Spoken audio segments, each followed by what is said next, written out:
আসসালামু আলাইকুম ওয়া রাহমাতুল্লাহ। Hello everyone. আজকে আমরা basics of RX সুইফটের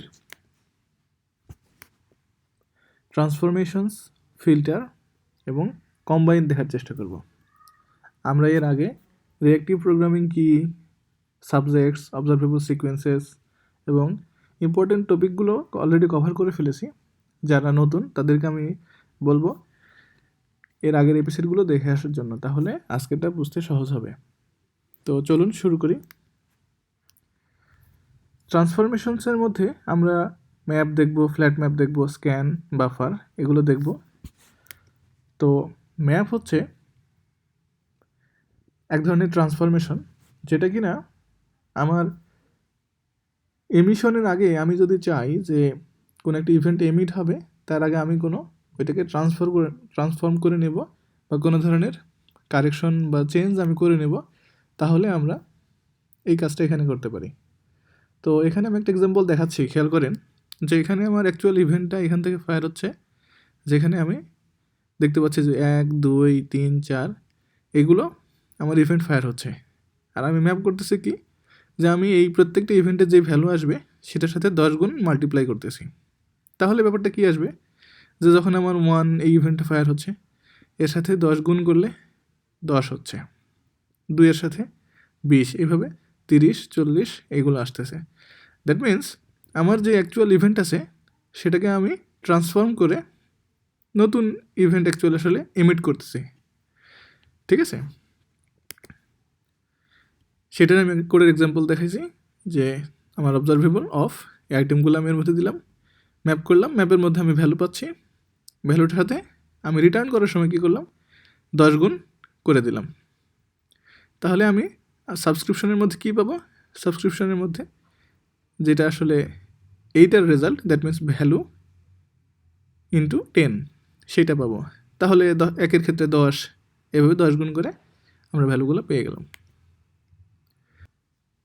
flat map, এক্ষেত্রে আমরা চিন্তা করি যে আমার 2টা অবজেক্ট আছে যারা ইটসেলফ একটা করে অবজারভেবল, আর আমি চাচ্ছি একটা সিকোয়েন্স প্রডিউস করতে যেখানে এই 2টা কম্বাইন করে আমার রেজাল্টটা আসবে, নতুন একটা সিকোয়েন্স প্রডিউস করতে।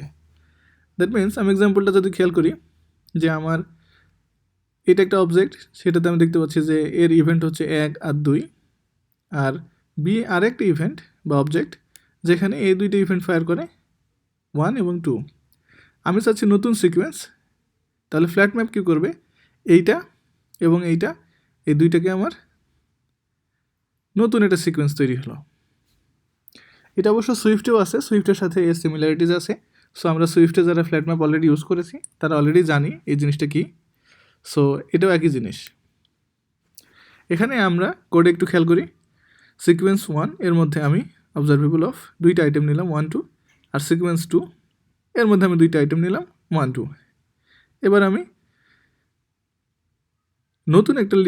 নতুন একটা আমি সিকোয়েন্স করতেছি যেখানে আমার এই 2টা সিকোয়েন্সকে আমি অবজারভেবলের ভিতরে নিয়ে নিলাম। তাহলে কি হলো, আমি এখন যদি ফ্ল্যাট ম্যাপ করি এবং আইটেমগুলোকে রিটার্ন করি তাহলে কি পাবো, তাহলে আমি প্রথমে সিকোয়েন্স 1 এর আইটেমগুলো পাবো, দ্যাট মিন্স 1, 2 পেলাম। এরপরে আমি সিকোয়েন্স 2 এর আইটেমগুলো পাবো, দ্যাট মিন্স এরপরে আবার 1, 2 পেলাম। এইভাবে আসলে ফ্ল্যাট ম্যাপটা কাজ করে। স্ক্যান, আমরা অবশ্য অলরেডি এইটা সুইফটে ইউজ করি, সুইফটের যে রিডিউস অপারেটরটা আছে এখানেও এই সেম ফাংশনালিটি আরএক্সে এটা নাম দেওয়া হয়েছে স্ক্যান। দ্যাট মিন্স আমরা যদি চাই যে প্রথমে একটা ভ্যালু দিয়ে আমি বলে দেবো যে অ্যাগ্রিগেট করতে হবে পরের সব ইভেন্টগুলোকে, দ্যাট মিন্স আমার যদি ইভেন্টগুলো এগুলো হয় যে 1, 2, 3, 4, 5 এরকম ইভেন্ট যদি হয়, আমি চাচ্ছি যে একটা সিড ভ্যালু দিয়ে দিলাম, দেন ওই ভ্যালুটা নিয়ে এদের সাথে অ্যাগ্রিগেট করতে। দ্যাট মিন্স আমি যখন 0 এর মধ্যে দিয়ে শুরু করলাম তখন আমার প্রথম ইভেন্টটা হচ্ছে 0 আর 1 হচ্ছে যেটা আমার অ্যাকচুয়াল ইভেন্ট। দ্যাট মিন্স 0 আর 1কে অ্যাগ্রিগেট করলে কি আসে 1। এরপরে আমার যখন 2 ফায়ার হয়েছে তখন আমার পরের ইভেন্টটাতে এখানে এসে 1 অলরেডি আসে আর 2 হলো নতুন ইভেন্ট, তাহলে 2 আর 1-এ 3। একইভাবে 3 আমার হাতে আছে, নতুন ইভেন্ট 3, তাহলে 3 আর 3 6, 6 আমার নতুন, এটা অলরেডি হাতে থাকলো, আর নতুন ইভেন্ট 4, এইভাবে 6 আর 4 10, 10, আর এরপরে 5 যখন আসলো 10 আর 5 15। দ্যাট মিনস সিম্পলি এইটা একটা সুইফটের রিডিউসেরই একটা, সুইফটে অলরেডি এটা অ্যাভেলেবল রিডিউস নামে, আর রিঅ্যাক্টিভে এটা নাম দেওয়া হয়েছে স্ক্যান। সো আমরা কোডের এক্সাম্পলটাকে দেখতে পাচ্ছি যে আমার অবজারভেবল অফ 1 2 3 4 5, এখানে আমি সিড ভ্যালু দিলাম হচ্ছে 0, দিয়ে স্ক্যান শুরু করলাম, তাহলে সিড অ্যান্ড হলো ভ্যালু। তো আমি সিড আর ভ্যালুকে যোগ করে করে এটা এমিট করতেছি, আর সাবস্ক্রাইবার ওটাকে প্রিন্ট করতেছি, তাহলে যেটা আমরা অলরেডি বললাম সেটা এখানে দেখতে পাচ্ছি। আমরা যদি চাই যে আমার ইভেন্টগুলো যেগুলো প্রডিউস হবে সেগুলোকে আমি বাফার করে রেখে একটা নির্দিষ্ট টাইম স্পেন্ড পরে আসলে এটাকে এমিট করবো, দ্যাট মিনস আমার ইভেন্ট আসলে ফায়ার হচ্ছে, কিন্তু এইটা আমার যারা সাবস্ক্রাইবার থাকবে তাদের কাছে যাবে না, একটা নির্দিষ্ট টাইম স্পেন্ড পরে যাবে, তাহলে আমরা এই কাজটা বাফারের মাধ্যমে করতে পারি। দ্যাট মিনস আমি চাচ্ছি যে একটা টাইম স্পেন্ড বলে দিলাম, কাউন্ট বলে দিলাম, শিডিউলার তো অলরেডি আমরা বলেছি এর আগে, শিডিউলারও দেওয়া যেতে পারে। মেইন ফোকাসটা হচ্ছে যে আমার নির্দিষ্ট একটা টাইম স্পেন্ড পরে আমি আর ইভেন্টগুলোকে আমি এমিট করব। তাহলে খেয়াল করি যে এখানে যদিও টাইম স্পেন্ডটা আমরা বুঝতে পারতেছি না, কিন্তু সিমুলেশনের জন্য বোঝানো হচ্ছে এরকম যে 150 মিলি সেকেন্ড পরে সে একটা ইভেন্ট পেয়েছে, পরের 150 মিলি সেকেন্ড পরে সে 2টা ইভেন্টকে পেয়েছে, পরের 150 মিলি সেকেন্ডে দেখা যাচ্ছে একটা ইভেন্ট ফায়ার হয়েছে, তারপরের 150 মিলি সেকেন্ডের মধ্যে দেখা গেছে যে 2টা ইভেন্ট পাওয়া গেছে, এরপরে একটা পাওয়া গেছে, এবং শেষের 150 মিলি সেকেন্ডে কোনো ইভেন্ট আসলে পাওয়া যায়নি। এরকম করে টাইম স্পেন্ডটা কিন্তু আগাতে থাকবে, শেষ হবে না এটা। আমরা কোডে যদি একটু খেয়াল করি তাহলে আমরা দেখতে পাচ্ছি যে বাফারের মধ্যে আমি টাইম স্পেন্ড বলে দিলাম, কাউন্ট বলে দিলাম, আর শিডিউলার দিয়ে দিলাম, এরপরে সাবস্ক্রাইব করতেছি। তো আমরা যে এক্সাম্পলটা উপরে দেখলাম এই ভ্যালুগুলোই আসলে আমরা এইভাবে পাবো।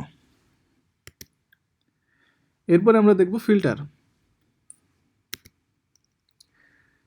ফিল্টার যে আমার যদি ইভেন্ট লিস্ট থেকে আমি ইভেন্টগুলোকে ফিল্টার করতে চাই, তাহলে এই অপারেটরটার নাম হচ্ছে ফিল্টার।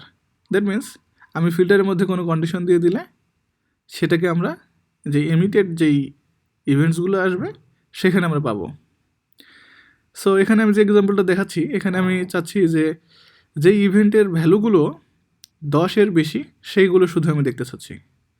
তাহলে কি হবে, যেমন এখানে দেখা যাচ্ছে প্রথম আমার ইভেন্টটা হচ্ছে 2, সেটাই কন্ডিশনকে স্যাটিসফাই করে না, তাই 2 স্কিপ করে গেল, ফিল্টার আউট হয়ে গেল। 30, এটা কন্ডিশন স্যাটিসফাই করে, তাই 30 এমিট হলো। 22, এটাও কন্ডিশনকে স্যাটিসফাই করে, তাই এটা এমিট হলো। 5, এটা কন্ডিশন স্যাটিসফাই করে না, তাই এটা ফিল্টার আউট হয়ে গেল। এরপর আসলো 60, এটা কন্ডিশনকে স্যাটিসফাই করে, তাই 60 এমিট হলো। এরপরে আসছে 1, যেটা কন্ডিশনকে স্যাটিসফাই করে না, সেজন্য এটা ফিল্টার আউট হয়ে গেল। তো এখানে আমরা কোডের এক্সাম্পলটা দেখিয়ে দিচ্ছি যে আমার এই ভ্যালুগুলো দিলাম, আমি ফিল্টারের মধ্যে কন্ডিশন দিয়ে দিলাম, আর হচ্ছে সাবস্ক্রাইব করে দিলাম, তাহলে আমি ইভেন্টগুলো কী পাবো সাবস্ক্রিপশনে, সেইগুলো হচ্ছে 30, 22 অ্যান্ড 60, বাকিগুলো ফিল্টার আউট হয়ে গেছে।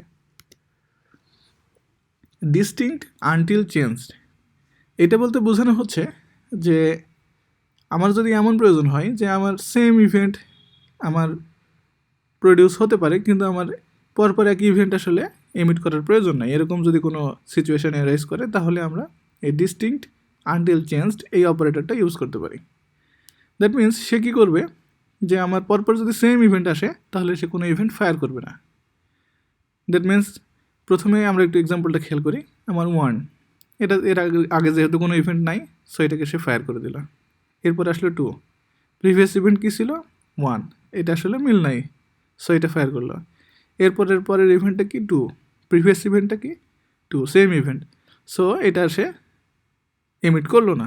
এরপরে কি আসছে 1, প্রিভিয়াস ইভেন্ট কি 2, সো এটা একটা ডিস্টিংক্ট আইটেম পাওয়া গেছে, সো এটাকে সে এমিট করে দিল।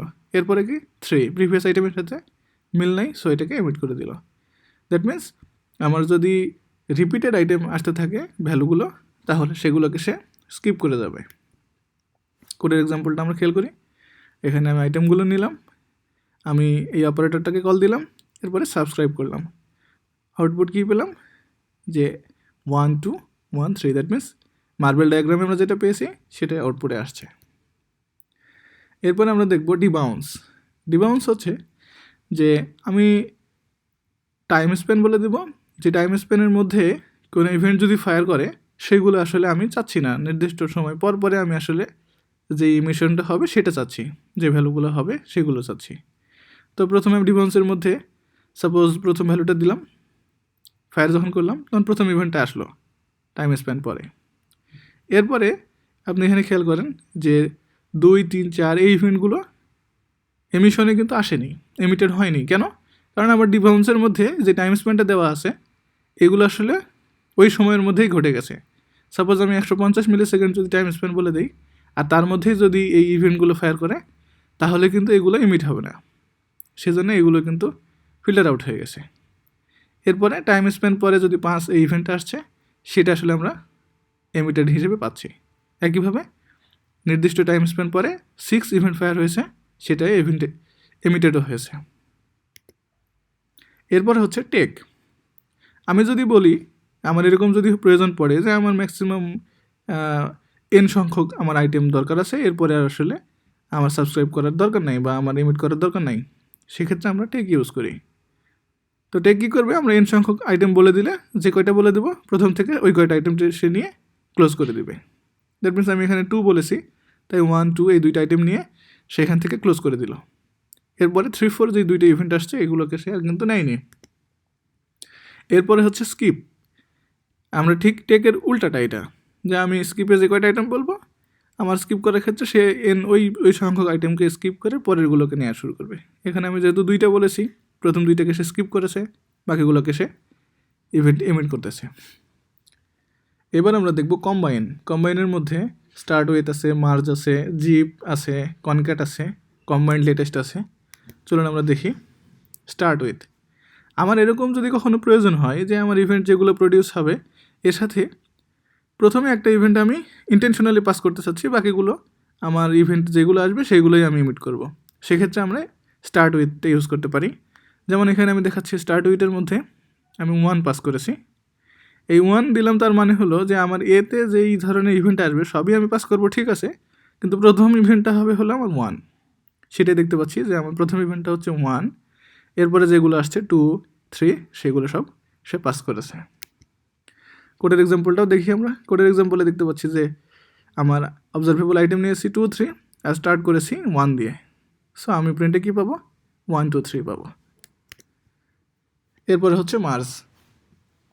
আমরা দুইটা বা মাল্টিপল যদি অবজারভেবলকে মার্জ করতে চাই সেক্ষেত্রে আমরা মার্জ অপারেটরটা ইউজ করতে পারি।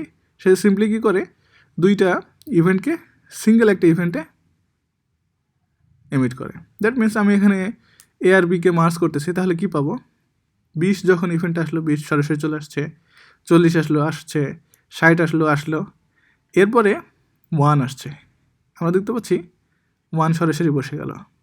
এরপরের ইভেন্টটা কি 80, সেইটা 1-এর পরে বসে গেল। পরের ইভেন্টটা কি 2, সেটা সরাসরি বসে গেল। এরপরে 100। এখানে একটা বিষয় আছে যে এখানে খেয়াল করে দেখেন 182 এটা এমন হলো কেন, মানে সিকোয়েন্সটা কীভাবে মেনটেন করে এটা একটা কনসার্ন হতে পারে। সেক্ষেত্রে বিষয় হচ্ছে কোন সময়ে ইভেন্টটা ফায়ার হয়েছে। যেমন আমি যদি এটাকে এই কার্ভটাকে বলি এইদিকে সময় আগাইছে, তাহলে প্রথম ইভেন্ট কোনটা ফায়ার হয়েছে, 1 কিন্তু আগে ফায়ার হয়েছে, সেজন্য 1 আসলো। এরপরের ইভেন্টটা কোনটা, 80 কিন্তু 1-এর পরেই, সেজন্য এখানে 80 আসলো। 80-এর পরের কোন ইভেন্ট 2, সেই জন্য 2 আসলো। দ্যাট মিনস এমিশনের উপরে আমার কোন ইভেন্ট আগে ফায়ার হয়েছে সেই ইভেন্টটা আসলে আগে বসবে। এইভাবে দুইটা ইভেন্টকে আমরা দুইটা অবজারভেবলকে মার্জ করে নতুন সিকোয়েন্সকে প্রডিউস করলাম। আমরা এক্সাম্পলটা দেখি। কোডের মধ্যে আমরা দুইটা পাবলিশকে নিলাম, সাবজেক্ট পাবলিশ 1, পাবলিশ 2, এই দুইটাকে আমরা মার্জ করতেছি। মার্জ করলে কি পাবো, এর মধ্যে যে ভ্যালুগুলো অ্যাড হবে সেগুলো আমরা সেভাবে পাবো। খেয়াল করে দেখেন, পাবলিশ 1-এর মধ্যে আমি অ্যাড করলাম 20, তাহলে 20 চলে আসলো। পাবলিশ 1-এর মধ্যে এরপর 40, পাবলিশ 1-এর মধ্যে পাস করলাম 60, এরপরে পাবলিশ 2-তে আমি পাস করেছি 1, সেটাও কিন্তু চলে আসছে। পাবলিশ 1 এরপরে আমি আবার অ্যাড করলাম 80, সেটা আসলো।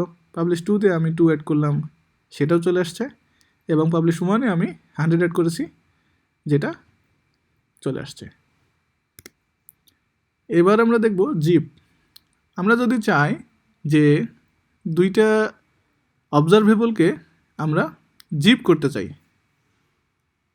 জিপ এই নামটা, এর স্পেশালিটি হচ্ছে যে দুইটার পেয়ার যখন হবে তখন সে ইভেন্ট আসলে এমিট করবে। সেটা কীরকম, এখানে খেয়াল করে দেখেন, এই ওয়ান যখন আসলো, এই ওয়ানের সাথে মার্জ হবে কে, জিপ হবে কে, এটা মার্জ না, এটা হবে জিপ। পার্থক্যটা একটু পরেই বলতেছি। এই দুইজন একটা পেয়ার হলো, এরপরে এই দুইজন পেয়ার হলো, এরপরে সি কার সাথে পেয়ার করবে, এটার সাথে। ডি কার সাথে পেয়ার করবে, 4-এর সাথে। অ্যান্ড 5 কার সাথে পেয়ার করবে, 5 যেহেতু পেয়ার করার মতো কেউ নাই, সো 5 কিন্তু এখান থেকে আউট হয়ে গেল। তার মানে আমার যদি এরকম কোনো সিচুয়েশন অ্যারাইজ করে যেখানে আমার পেয়ার ইভেন্ট দরকার, যে দুইজনের মধ্যে পেয়ার যখন পসিবল হবে তখনই শুধু আমি এমিশন আমার সাবস্ক্রিপশনে লাগবে, তখন কিন্তু আমরা জিপ ইউজ করব। সাথে খেয়াল রাখতে হবে, পেয়ার ছাড়া যদি কোনো ইভেন্ট আসে তাহলে কিন্তু সেটা আমি সাবস্ক্রিপশনে পাবো না। যেমন দেখেন এক্সাম্পলটাতেও আমি তাই দেখাচ্ছি, আমি জিপ করতেছি দুইটা অবজারভেবলকে এবং রিটার্ন করতেছি একটা পেয়ার। এই পেয়ারে এখানে কয়টা আইটেম আছে, আমার প্রথম অবজারভেবল আইটেম আছে 5টা, দ্বিতীয়টাতে আছে 4টা। তাহলে কি হবে, লাস্টের একটা আইটেম বাদ চলে যাবে, দ্যাট মিনস 5কে আমি পাবো না। তাহলে আমি কী পাবো, 1A পাবো, 2B পাবো, 3C পাবো, 4D পাবো। সেটাই আমরা কিন্তু এখানে পেয়েছি, 5 কিন্তু আউট হয়ে গেছে, সেটা আমি এখানে বলেছি। ওকে, এবার হচ্ছে কনক্যাট। কনক্যাট হচ্ছে সিম্পলি আমার একটা অবজারভেবলের সাথে আরেকটা অবজারভেবলকে কনক্যাট করা। আমরা অলরেডি একটা স্ট্রিং কনক্যাট করি, সো এটাও সেম জিনিসই। আমরা যদি দুইটা অবজারভেবলকে কনক্যাট করার প্রয়োজন পড়ে সেক্ষেত্রে আমরা এই কাজটা করতে পারি। তো এখানে কি হলো, প্রথম অবজারভেবলের 3টা ইভেন্ট 1 1 1 1 1 1 এই 3টা ইভেন্ট চলে আসলো। এরপরে আমরা দ্বিতীয় অবজারভেবলের আইটেমগুলোকে এর সাথে কনক্যাট করে দিলাম। এরপরে হচ্ছে কম্বাইন্ড লেটেস্ট। সেটা কীরকম, আমার যদি এমন প্রয়োজন হয় যে দুইটা অবজারভেবল আছে বা একাধিক আমার অবজারভেবল আছে, আমি সেটার মধ্যে লেটেস্টগুলোকে কম্বাইন করে আমি একটা সিকোয়েন্স প্রডিউস করতে চাচ্ছি, সেক্ষেত্রে আমরা কম্বাইন্ড লেটেস্ট এই অপারেটরটা ইউজ করি। এটার এক্সাম্পলটা একটু মার্বেল ডায়াগ্রামে আমরা যদি দেখি, আমার অবজারভেবল এটা 1, এটা অবজারভেবল 2 যদি বলি, তাহলে এখানে অবশ্যই XY বলা হচ্ছে, আমরাও XY বলি। এক্সের যেই 1, এই সময় কি কোনো ইভেন্ট ফায়ার হয়েছে, হয়নি, সো সে কিছু করলো না। এবার যখন ওয়াইয়ের ক্ষেত্রে ইভেন্ট আসছে এ, সে এই অবস্থায় এক্সের লেটেস্ট ইভেন্টটা কি, এই অবস্থায় এক্সের লেটেস্ট ইভেন্ট হচ্ছে 1, দ্যাট মিনস আমার এমিট হবে কি 1A, এই দুইজন মিলে একটা ইভেন্ট হলো। এরপরে নিয়ারেস্ট ইভেন্টটা কি, এক্সের 2, সেই 2, এই অবস্থায় আমার ওয়াইয়ের লেটেস্ট ইভেন্টটা কি, এতক্ষণ পর্যন্ত শুধুই এ, তাহলে 2 আর এ এই দুইজন মিলে আমার রেজাল্টে আসলো। খেয়াল করে দেখেন, এরপরে নিয়ারেস্ট ওয়াইয়ের ক্ষেত্রে কোন ভ্যালুটা, ইভেন্ট বি, এই অবস্থায় এ পর্যন্ত লেটেস্ট হচ্ছে 2B হলো। এবার সি, এর নিয়ারেস্ট হচ্ছে 2, তাই হলো 2C। এবার হচ্ছে দ্বিতীয়টার ডি আর প্রথমটার 2 হলো 2D। এইবার প্রথমটার 3 আর দ্বিতীয়টার ডি মিলে হলো 3D। এবার হচ্ছে প্রথমটার ইভেন্ট হয়েছে 4, দ্বিতীয়টার ডি 4D, প্রথমটার 5, দ্বিতীয়টার ডি, এই হলো 5D।